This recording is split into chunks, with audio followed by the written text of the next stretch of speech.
بسم اللہ الرحمن الرحیم۔ اللہ کے نام سے شروع کرتا ہوں جو بڑا مہربان اور نہایت رحم والا ہے۔ تمام سننے اور دیکھنے والوں کو السلام علیکم۔ میں ہوں ماجد علی اور آپ دیکھ رہے ہیں اسلامک سٹوری۔ ناظرین، آج کا ہمارا واقعہ حضرت سلیمان علیہ السلام کی بے مثال وفات۔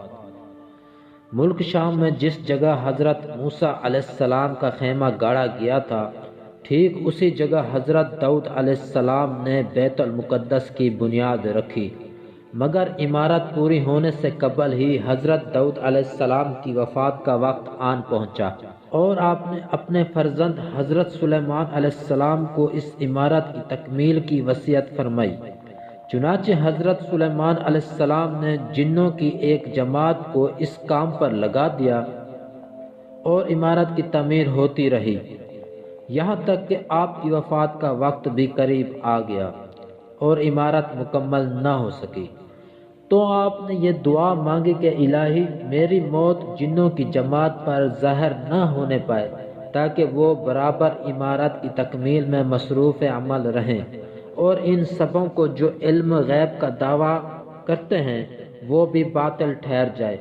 یہ دعا مانگ کر آپ محراب میں داخل ہو گئے اور اپنی عادت کے مطابق اپنی لاٹھی ٹیک کر عبادت میں کھڑے ہو گئے، اور اسی حالت میں آپ کی وفات ہو گئی۔ مگر جن مزدور یہ سمجھ کر کہ آپ زندہ کھڑے ہوئے ہیں برابر کام میں مصروف رہے، اور عرصہ دراز تک آپ کا اسی حالت میں رہنا جنوں کے گروہ کے لیے کچھ باعث حیرت اس لیے نہیں ہوا کہ وہ کئی بار دیکھ چکے تھے کہ آپ ایک ماہ بلکہ کبھی کبھی دو ماہ برابر عبادت میں کھڑے رہا کرتے تھے۔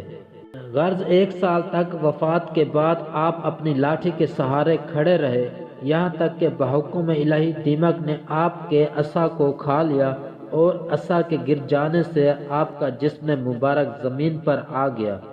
اس وقت جنوں کی جماعت اور تمام انسانوں کو پتہ چلا کہ آپ کی وفات ہو گئی۔